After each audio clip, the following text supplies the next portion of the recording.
In the summer of 1978, an administrative transaction in New York erased one of the most powerful names in American maritime history. American Export Lines filed for bankruptcy. The company was quietly absorbed by Farrell Lines. There was no grand ceremony. There was no final blast of a steam whistle. There was only the quiet signing of paperwork. The brass builders' plates remained on the steel hulls, but the corporate flags were lowered, and a brand that had commanded the Mediterranean trade for 60 years simply vanished as an independent force. The scale of the collapse defied the maritime logic of a generation earlier. In the 1950s, American Export Lines was an instrument of United States commercial power. It operated a massive fleet of breakbulk freighters, ships loaded piece by piece using cargo nets, stevedores, and dockside cranes. It ran the most luxurious passenger vessels ever built in America, including the massive SS Independence and SS Constitution. It carried Hollywood royalty, moved millions of tons of cargo, and secured millions in federal maritime subsidies designed to keep the national flag dominant. Thousands of union dock workers, shipyard mechanics, and seasoned captains depended on its arrival schedules. But that dominance contained a paradox. The company had survived the U-boat wolf packs of the Second World War, yet it could not survive the peacetime invention of the aluminum shipping container, nor the roar of the Boeing 707 passenger jet. The story of American Export Lines is not simply the record of a corporate bankruptcy.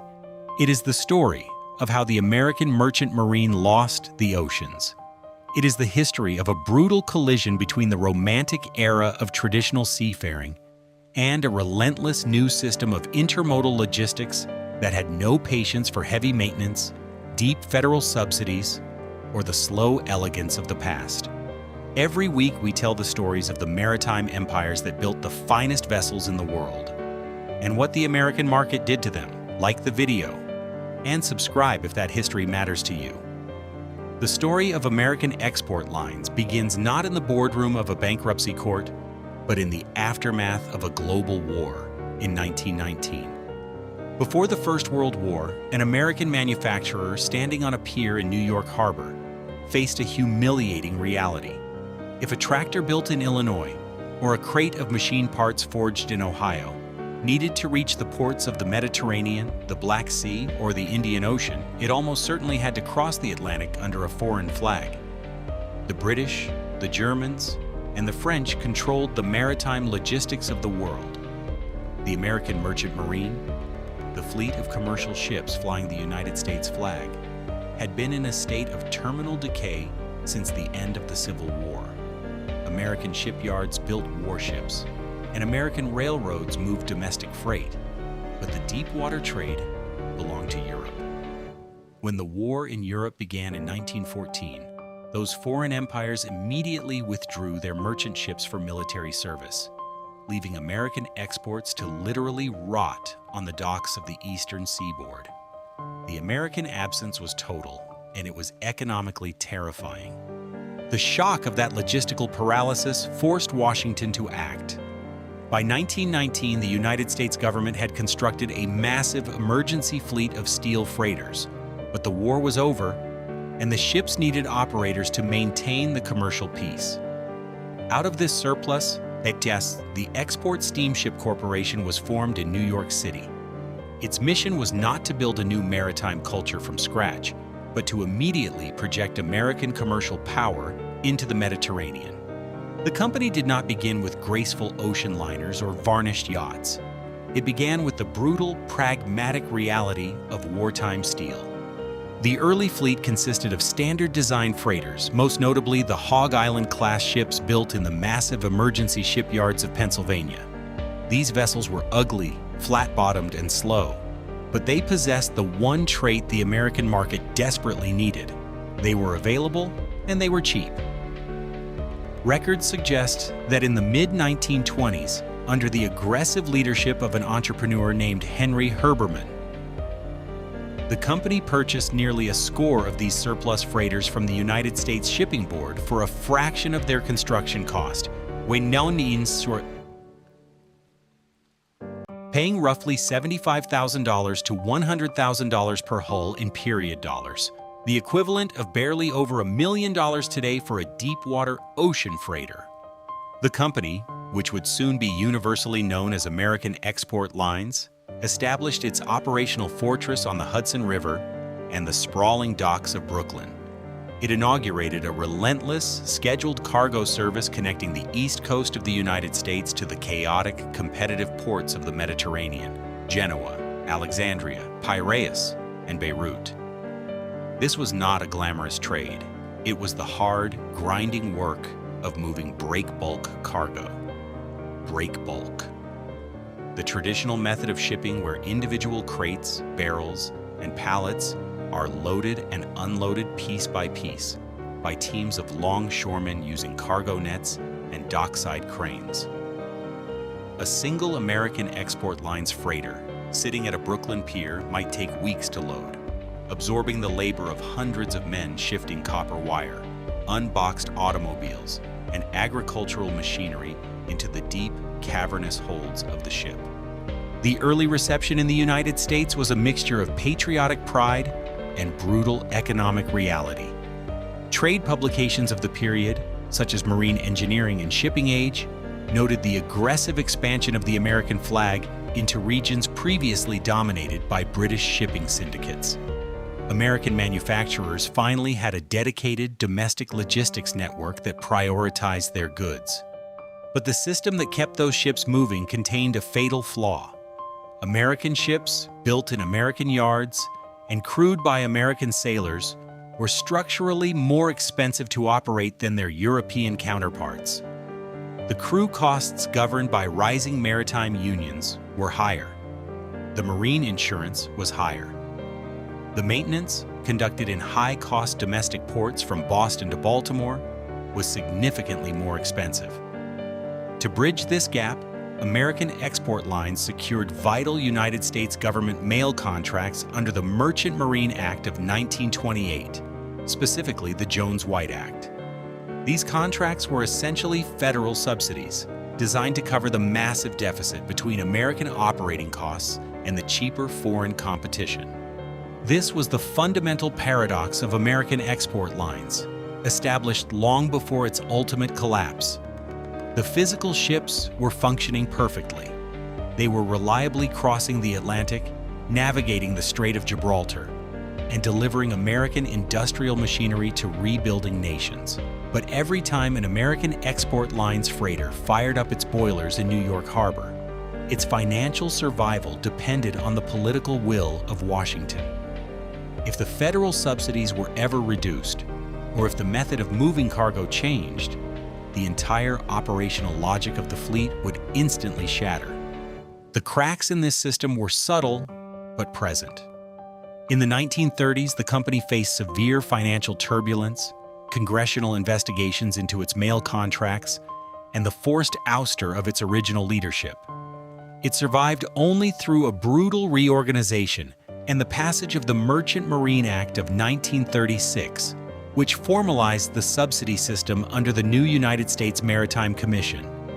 This government backing allowed American Export Lines to survive the Great Depression and emerge as a disciplined, ruthless competitor. It had trained a generation of American captains, engineers, and dock workers who understood the precise rhythm of the Mediterranean run. It had established a massive network of freight agents across Southern Europe and North Africa. By the late 1930s, the company had proven that it could move heavy freight across the ocean. It was operating dozens of steel ships and had secured its position at the terminal docks of the American East Coast. But the executives of American Export Lines understood that freight alone would never command the ultimate prestige of the maritime world, nor would it capture the imagination of the American public. To truly dominate the ocean, a shipping company could not just move tractors, grain, and copper. It had to move the people who owned the factories, the politicians who wrote the subsidies, and the culture that defined the American century. The company needed a new kind of vessel, one that could turn the Atlantic into a showcase of national wealth. To command the ocean in the middle of the 20th century, American Export Lines could not remain merely a hauler of industrial freight. By the late 1940s, the company recognized that the post-war American economy was generating a new, highly lucrative export: the American tourist. The breakthrough required a vessel that could bridge the gap between the gritty reality of maritime logistics and the high society glamour of transatlantic travel. The company needed to prove that American shipyards, hardened by building warships, could construct a palace.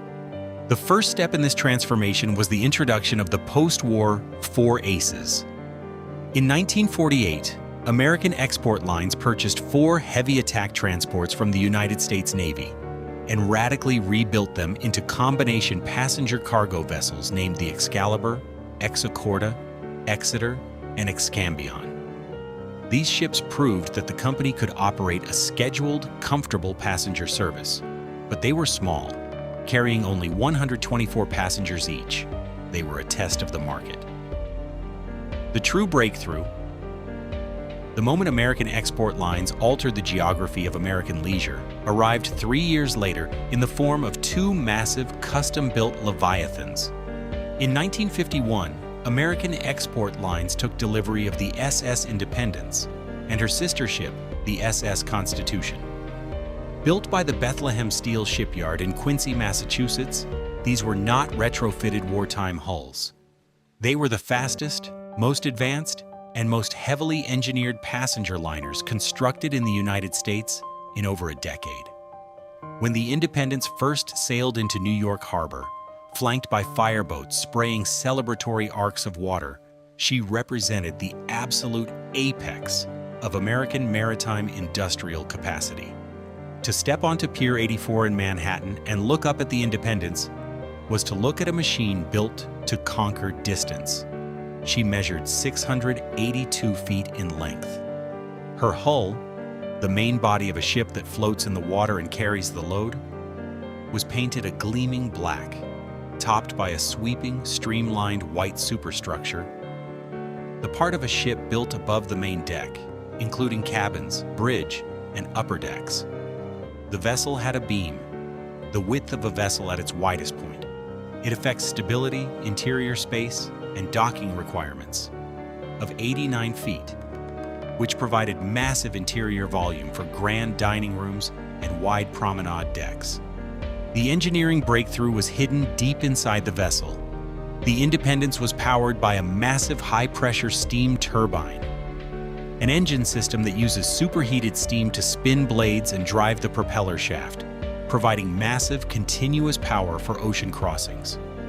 This plant drove twin propellers, the rotating blades that push water backward to move a vessel forward, allowing the ship to cruise easily at 22 knots. She could turn the long, traditionally exhausting voyage from New York to Italy into a brisk 8-day sprint. Furthermore, she featured a precise draft: how deep the vessel sits below the waterline. It determines where the ship can safely operate, of exactly 30 feet. This was shallow enough to access the difficult, ancient, and crowded harbors of the Mediterranean, yet deep enough to provide excellent seakeeping. How well a vessel behaves in waves, wind, and rough water. The true technological marvel, however, was interior climate control. The Independence and Constitution were the first transatlantic passenger liners to be fully air-conditioned from stem to stern. In the early 1950s, this was a revelation. It allowed American export lines to invent an entirely new marketing concept that transformed their distribution model: the Sun Lane route. While the British Cunard ships fought the gray, freezing North Atlantic storms to reach England, American export lines sailed south. They promised passengers sunshine, calm seas, and air-conditioned sleep from the moment the ship cleared the Ambrose Light. The economics of these vessels were staggering, and they established the financial context for everything that followed. The SS Independence cost approximately $25 million to construct in 1950, roughly $315 million in today's money. It was a price no private shipping company could justify on its own. To make the ship a reality, the United States Maritime Administration stepped in, paying nearly half the construction cost through a construction differential subsidy. The government demanded a hidden feature. The ship had to be easily convertible into a troop transport capable of carrying 5,000 soldiers in the event of another global war. For the American passenger, the price of access was steep but highly aspirational. A first-class ticket from New York to Genoa in the early 1950s could cost roughly $360, approximately $4,200 today. It was the price of a modest new American car, traded for a week of varnished wood, flawless dining, and the psychological safety of an American crew. The American distribution breakthrough did not happen at a boat show. It happened through a highly coordinated network of domestic maritime power. American export lines convinced the United States Maritime Administration to fund the hulls. They worked with the American Bureau of Shipping to certify the groundbreaking safety standards. They partnered with the Port of New York Authority to secure prime docking space on the Hudson River. They utilized the massive industrial capacity of the Bethlehem Steel Shipyard in Quincy, and they relied on the travel agencies of Manhattan and Chicago to sell the tickets. The American moat that protected these ships was dual revenue. Beneath the swimming pools and the first-class dining rooms, the Independence featured massive cargo holds. The ships made money on the passengers walking the decks. They made money on the high-value freight secured in the lower holds, and they were shielded from foreign competition by the continuous flow of federal operating subsidies. Yet this heavily engineered system contained a small, quiet crack. The ships required a crew of nearly 600 American Union sailors, stewards, and engineers to serve 1,000 passengers. It was a labor ratio that only a federal subsidy could sustain in a market where fuel and union wages were slowly beginning to climb. For the moment, however, the financial architecture held.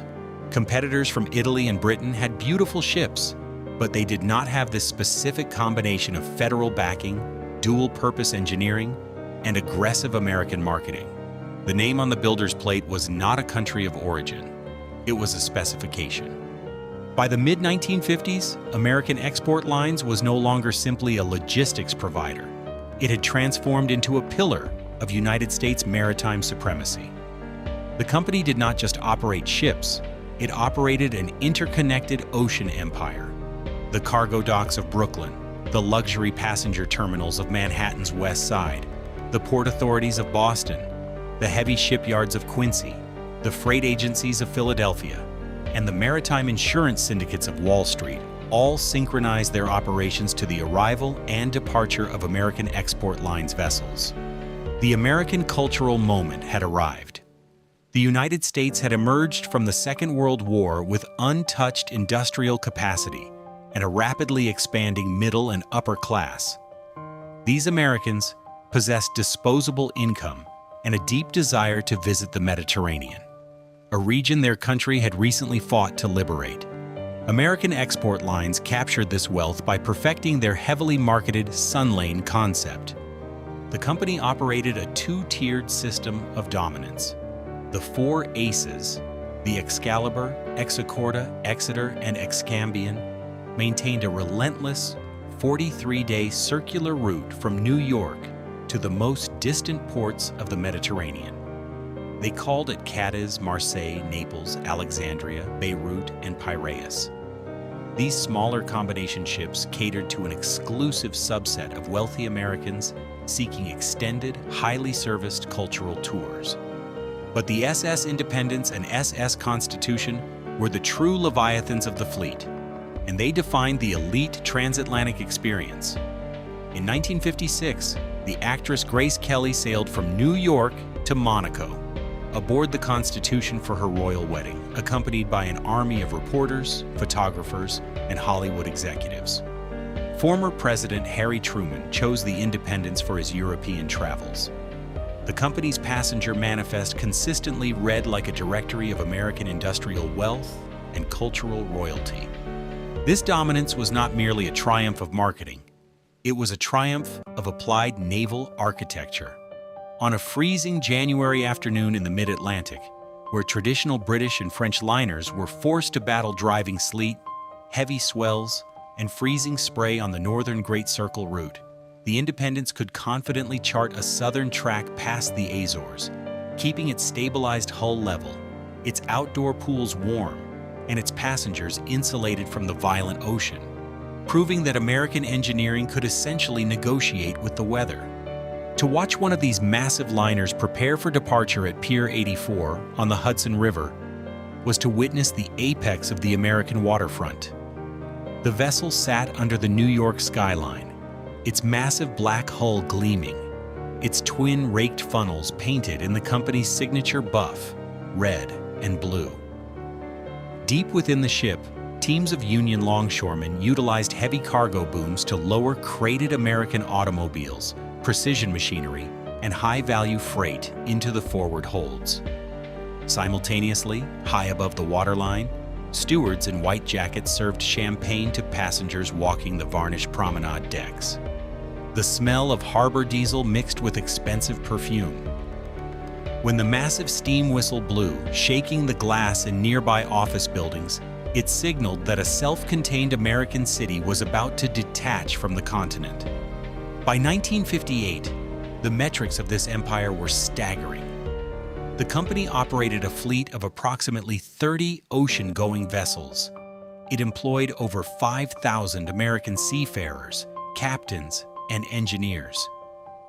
Its annual revenue pushed past $100 million in period dollars, roughly $1.1 billion today. Yet the passenger liners were only the most visible fraction of the operation. The company had conquered the luxury market and secured the culture. It had not yet revealed the sheer, overwhelming scale of its industrial ambitions. While the passenger liners captured the headlines, the industrial reality of American export lines was even more expansive. By the late 1950s, the company had successfully integrated itself into the lifeblood of American maritime commerce. It operated specialized freighters that were designed not just for bulk commodities like grain or coal, but for the complex, high-value industrial exports that defined the American economy. The company's presence in the Great Lakes was particularly significant. With the completion of the St. Lawrence Seaway in 1959, American Export Lines was among the first major carriers to push their deep-water vessels into the industrial heart of the continent. They established regular service to Chicago, Milwaukee, and Detroit, loading manufactured machinery directly from the automotive plants and tool and die shops of the Midwest. For a manufacturer in Ohio, the ability to load a shipping container or pallet in a Great Lakes port and see it arrive in Naples or Alexandria without being transferred to a rail car was a logistical revolution. This era also marked the company's involvement in one of the most ambitious and ultimately tragic experiments in American naval history, the NS Savannah. In 1962, the United States government tapped American Export Lines to operate the world's first nuclear-powered merchant ship. The Savannah was a technological marvel, designed to prove that nuclear energy could power global trade. American Export Lines provided the operational expertise, the crews, and the logistical support to manage this vessel. It was a massive undertaking that solidified the company's status as the government's preferred partner in testing the future of maritime technology. The scale of the company's operation reached its peak in the mid-1960s.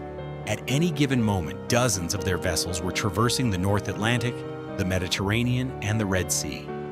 They were the dominant force in the high-value trade between the United States and the developing markets of the Middle East.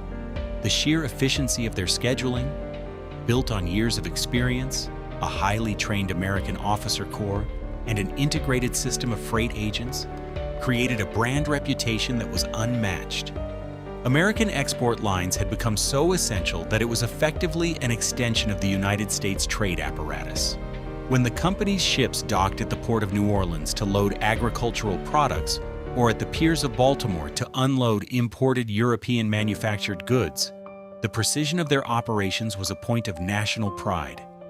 The company was profitable, the fleet was modernized, and the subsidies were flowing. Yet, beneath this facade of imperial scale, the foundations were beginning to shift. The maritime industry was entering a period of radical technological disruption.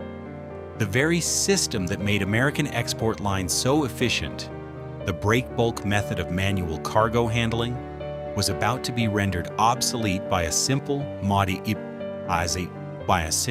modular aluminum box.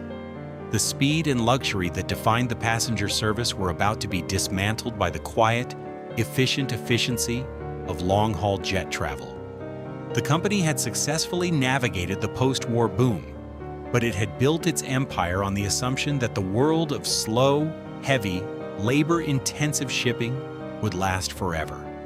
It was a strategy of refinement, not revolution. As the 1960s progressed, the costs of maintaining that refinement began to rise. While the market's appetite for the company's traditional services began to fade.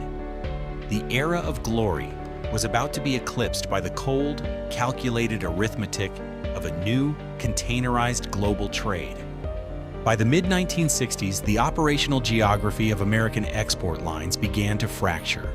The decline did not arrive as a singular, catastrophic event. It arrived as a series of cascading pressures, the 5 structural forces of the American maritime market that systematically stripped the company of its competitive advantage. The first, and most lethal, was the arrival of the standardized aluminum shipping container.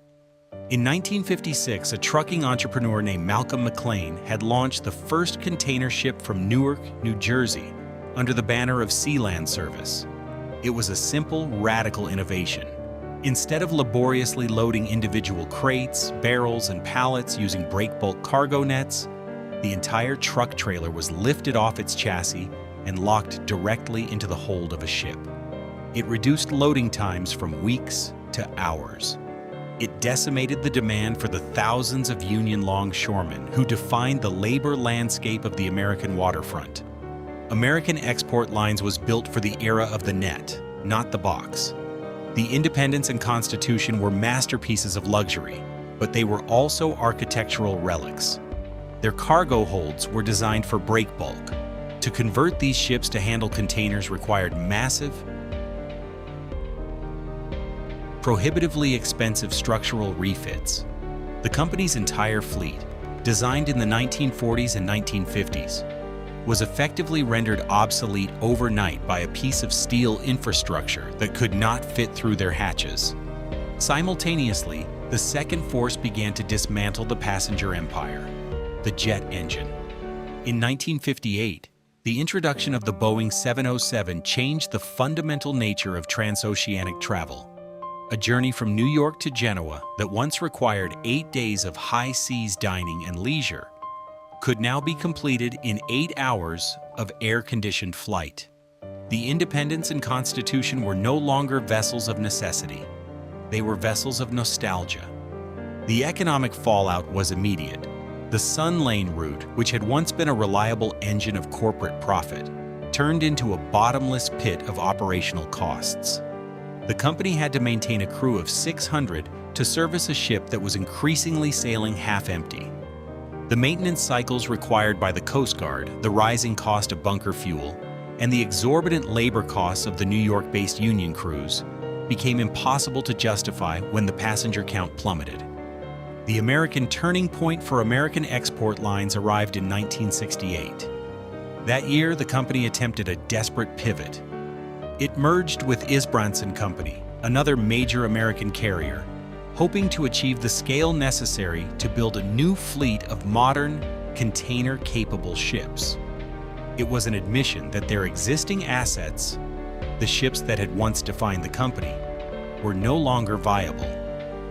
The merger was intended to be a lifeline. In reality, it was a heavy burden of debt. The retreat was agonizingly visible at the piers. In New York, the specialized passenger terminals that had once hosted celebrities and presidents began to see longer periods of silence. The freight schedules to the Mediterranean grew erratic as the company struggled to manage a fleet that was aging out of the market. The specific domestic competitors, such as Sea-Land and the rising international giants like Maersk, were not burdened by the costs of legacy passenger ships. They were leaner, faster, and built entirely around the new containerized reality. American Export Lines found itself caught in a trap of its own prestige. They were paying the interest on $300 million in debt while trying to fight a war they had already lost. The small cracks had turned into a gaping structural failure. American Export Lines did not surrender immediately. As the 1970s began, the executive board attempted a massive, desperate pivot toward the containerized future. If the box was going to rule the ocean, they would build the infrastructure to handle it. The company poured its remaining capital, alongside hundreds of millions in borrowed funds, into the construction of a sprawling new facility, the Howland Hook Marine Terminal on Staten Island, New York. This was no longer the world of wooden pallets, cargo nets, and stevedore gangs. A modern container terminal required massive gantry cranes, towering steel structures that ran on dockside rails, designed to lift 30-ton aluminum boxes directly from a ship's hold and lower them onto waiting truck chassis. It required hundreds of acres of heavily reinforced asphalt to store the containers. It required a completely new logistics system to track the freight. The infrastructure costs were staggering. American Export Lines was attempting to build a modern intermodal empire from scratch, all while still carrying the crushing financial weight of its legacy steamships. The timing of this massive capital expenditure could not have been worse. In 1973, the global maritime market was fractured by the OPEC oil embargo. The price of bunker fuel, the thick, heavy, unrefined residual oil used to fire the boilers of the American export fleet, quadrupled almost overnight. For a lean, modern shipping line, the fuel shock was painful. For American Export Lines, it was a death sentence. Their older break-bulk freighters were already inherently inefficient. Their legendary passenger ships, the Independence and Constitution, were largely sitting idle, generating zero revenue but still requiring heavy insurance, basic maintenance, and dockage fees. Every voyage across the Atlantic now burned through whatever marginal profit the cargo generated. The ships were literally consuming the company. Desperate for survival, the company pleaded with Washington for increased operating subsidies to cover the fuel shock. But the political headwinds had permanently shifted. The United States government, facing severe domestic inflation and its own economic crises, was no longer willing to underwrite the massive losses of legacy shipping operations. The federal maritime strategy had moved away from blindly supporting the American flag at any cost. Washington now demanded that American carriers prove their commercial viability against ruthless foreign competitors like Maersk and Hapag-Lloyd, who were operating newer, more efficient motor ships with significantly lower crew costs. By 1977, American Export Lines was effectively paralyzed. The Howland Hook Terminal was operational, but the debt incurred to build it was devouring the company's cash flow. The Mediterranean routes, once the undisputed territory of the four aces, were now crowded with cheaper, faster foreign container ships. The American distribution network had lost its loyalty. The freight forwarders in Chicago, the manufacturing exporters in Ohio, and the logistics brokers in Manhattan simply needed the cheapest, fastest rate to move their boxes. Patriotism could not justify a higher freight bill. The end arrived in the summer of 1978. It was not a battle on the water. It was an administrative liquidation in a boardroom. American Export Lines, crushed by insurmountable debt and ultimately abandoned by Washington, filed for bankruptcy. The remaining routes, the heavily leveraged Staten Island terminal, and the surviving cargo ships were snapped up by Farrell Lines, a rival American operator, for a fraction of their original value. The transition was brutal, efficient, and irreversible. The union halls saw the jobs vanish. The longshoremen who had spent their lives loading American export breakbulk ships found themselves entirely obsolete in the era of the gantry crane. The corporate offices in Manhattan were cleared out.